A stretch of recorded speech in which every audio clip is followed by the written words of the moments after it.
Video kali ini dibuat cuma untuk kesenangan gua aja. Karena gua fanboy Logitech. Ya walaupun gua sebel, udah jarang banget Logitech punya produk baru. Apalagi ya nggak semuanya tuh biasanya masukin ke Indonesia.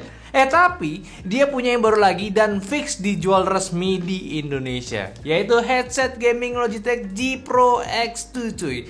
Generasi ketiga headset Pro-nya Logitech. Ya jangan bingung ya, Logitech ini beneran udah generasi ketiga loh. 4 tahun yang lalu ada Logitech G Pro, masih kabelan.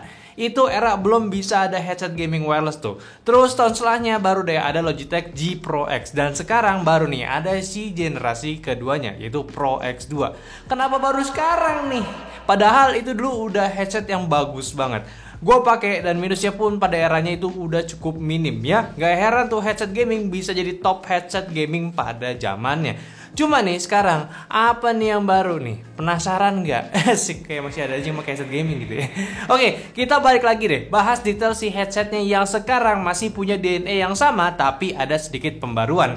Dari headbandnya dulu yang memiliki base aluminium yang dibalut foam lapis kulit sintetis dengan ornamen jahitan biar terlihat bukan headset murahan. Serta ada Emboss Pro sebagai headset Pro seriesnya Logitech. Lalu untuk ear cup-nya dia punya badge Logitech dengan Metalux warna hitam. Lebih kerasa kesan mewahnya sih dibanding yang dulu warnanya silver gitu. By the way, buat warnanya sendiri sekarang juga langsung dijual warna putihnya cuy. Keren nih si Logitech sekarang, maksimal, nggak nanggung-nanggung gitu.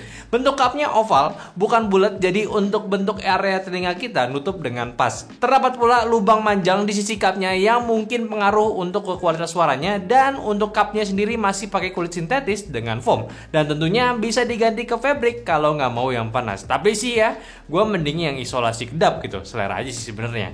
Nah, sekarang untuk engselnya nih. Sekarang udah bisa di flip. Salah satu minus yang ada pada si Pro X dulu, yaitu nggak enak buat dikalungin. Sekarang lu bisa nentengin ini di leher seharian ya. Serta untuk adjustable bandnya pun tetap ada. Pun penandanya jelas, jadi buat dia terus secara simetris masih gampang.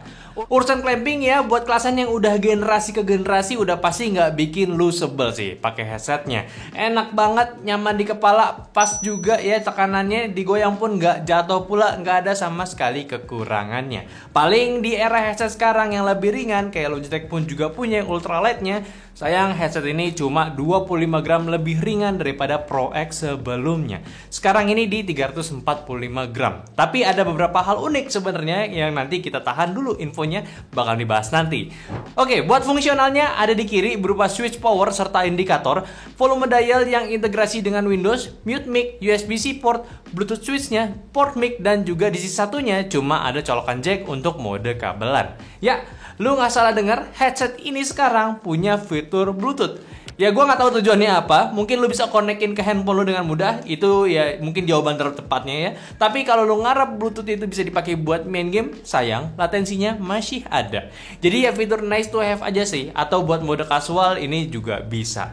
Tetap kalau mau yang hampir zero latensi yang rasanya tuh kayak pakai kabelan, ya pakai dongle Lightspeed-nya aja. Itu udah paling bener. Ditambah lu bisa pakai sambil ke WC ataupun ke dapur gitu ambil makanan kayak up to 30 meter, ya itu enak banget. Buat di area studio kita aja nih, kalau buat mau mutusin jaringannya agak effort ya. Mesti bener-bener jauh atau enggak nutup tembok dulu baru hilang nih jaringannya. Ngomongin dongle juga, sekarang di dongle-nya ada jack audionya nih yang memungkinkan kalau di mode kabelan lu bisa nikmatin settingan hubnya. Gak kayak dulu kalau kabel ya ada kabel decknya tersendiri, ribet cuy. Jadi sebenarnya tuh kayak masih ada kok yang di-upgrade. Cuma memang bukan advance teknologi, bukan inovasi. Tapi setidaknya pun ya dari segi per audionya ya udah di-upgrade juga. Pakai ProGrade 50mm Graphene Driver. Beda nih sama Pro X yang generasi sebelumnya. Ini juga kelihatan dari detail stylenya, perbedaan tuh antara yang baru sama yang lama. Itu yang sekarang lebih ke tripophobia desainnya. Dan dibuat karakternya ini beda banget, lebih bagus. Tapi karakternya sekarang lebih sedikit warm. Kayak bassnya itu lebih rich. Hinting suaranya tuh pas, nggak booming. Mid-nya pun oke. Beberapa suara ini jauh lebih jelas dibanding sebelumnya. Namun untuk nada high-nya ini dituning turun biar kalem kalau gue bandingin sama yang lama. Jadinya sih ini lebih adem buat gue pakai, nggak nusuk ke telinga gue. Separasinya pun juga tetap jelas. Kerasa banget stereonya. Dan buat stepping musuh pun kerasa jelas pas gue main Counter Strike di komputer. Ya gue merasa enjoy sih. Kerasa berbeda dan bukan di area yang downgrade untuk perubahan si headsetnya. Lebih ke karakter yang baru yang lebih kalem. Nice lah. Sekarang buat mic-nya ya, salah satu kekurangan yang dari dulu orang banyak komplain dan sekarang udah banyak mic juga yang punya suara jernih, tapi kenapa nih Pro X2 nggak bisa menuhin keinginan banyak orang? Gua kira bakalan punya mic yang bagus, yang udah perfect gitu, tapi tipenya sebenarnya sama aja. Ya masih tipe suara radio komunikasi gitu. Nih kalian bisa dengar suaranya si Pro X2. Gue udah tes tipenya tuh nggak berubah. Agak disayangkan memang, cuma memang Logitech kekeh kali ya. Suaranya seperti itu lebih optimal mungkin kalau dipakai komunikasi pas lagi main game. Ya nggak tahu sih, tapi yang gue tahu pasti ada peningkatan dibanding seri yang ini. Ini yang lamanya. Ini lebih ke radio banget suaranya memang. Ya dulu kalian selalu komplain lah untuk soal headset ini. Ya gimana ya, di satu sisi sebenarnya bagus ada peningkatan, tapi sayang gitu, nggak sekalian aja gitu dibikin kayak mic yang mainstream gitu. Nyebelin emang Logitech. Padahal ini masih sama loh, pakai Blue Voice yang harusnya tuh bisa dirundingin tuh mereka berdua untuk permintaan audiens soal mic-nya. Padahal dari hardware Kennex aja udah komplain soal ini. Masa nggak diaplikasiin gitu? Sayang sih, ya walaupun lu tetap bisa atur lagi untuk suara lu sih. Dan ngomongin soal pengaturan masih sama juga, pakai software Logitech G Hub yang sekarang itu lebih modern tampilannya. Gue suka nih tampilannya. Dan buat headset ini, ya lu banyak yang bisa lu atur dari karakter suaranya. Lu bisa pakai preset yang disediakan atau lu bisa atur sendiri manual untuk 5 titik equalizer pun bisa. Mic-nya pun juga sama, masih bisa diatur dari preset ataupun diatur secara manual. Sama, sekarang tuh ada menu samplernya juga nih. Yang sebenarnya gue masih belum paham skema yang cocok dipakai buat si sampler ini tuh buat apa gitu. Tapi katanya sih suara sample ini bisa dipakai untuk custom makro gitu. Kayak aneh sih. Cobain aja deh bebas gitu ya. Yang gue larang sih sebenarnya cobain fitur surround sound gitu. Bikin suara nggak enak, serius. Heran gue. Maksud gue, kenapa sampai sekarang itu fitur masih aja dijual gitu? Nggak cuma Logitech loh yang masih ada fitur ini, aneh loh. Ya intinya mah ya jangan lupa install aja si softwarenya, lumayan. Minimal buat kasih tahu tinggal berapa persen baterai si headset lo. Nah kebetulan juga ngomongin soal baterai, ini upgrade cuy.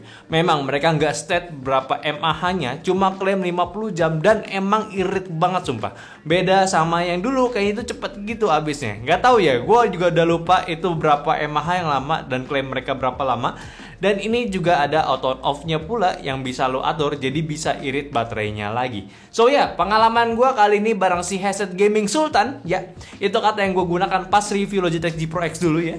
Ini headset tetap terbaik menurut gue.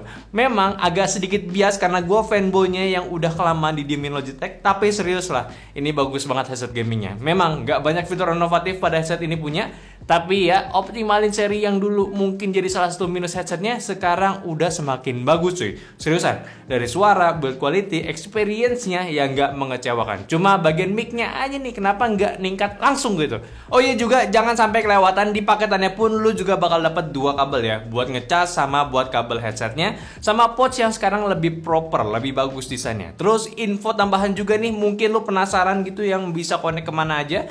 Ini dia bisa connect ke konsol juga, kayak ke PS5, PS4, bisa connect via USB dongle-nya. Terus Nintendo Switch pun bisa via Bluetooth sama kabelan aja sih. Nintendo Switch sebenarnya harus bisa sih. Gue kurang tahu sih. Coba kalau kalian tahu komen aja. Sama juga kalau buat garansinya dia ada 2 tahun juga. Jadi lebih aman buat lu spending uang banyak ke headset ini. Karena ya memang untuk harganya ini sekarang SRP-nya ataupun pas launching kemarin itu di harga 3.129.000. Well, tapi lu dapat yang sesuai kualitas yang lu lihat di internet cuy. Worth it. So mungkin kalau lu masih gila main game di komputer atau lainnya yang pengen coba headset gaming Sultan ya, nih lu wajib coba. Sebagai fanboy Logitech, gue sih nggak kecewa rasain generasi headset gaming yang satu ini. Lagi pula udah nggak banyak nih headset gaming Sultan yang beredar di pasaran. Kayak udah pada takut jualan harga mahal. Padahal ini bagus banget loh ya. Oke, mungkin aja pembahasan gue dari Logitech G Pro X2. Tolong bantu juga share ke teman kalian yang lagi butuh headset gaming baru. Dan mungkin kaum veteran Logitech coba komen aja gimana pendapatnya, sama like video ini kalau kalian suka, dan follow semua sosial media kita yang ada di Instagram, TikTok, Facebook, dan Discord yang semua linknya ada di deskripsi. Dan terakhir, sampai jumpa di video nyantai selanjutnya. Bye bye.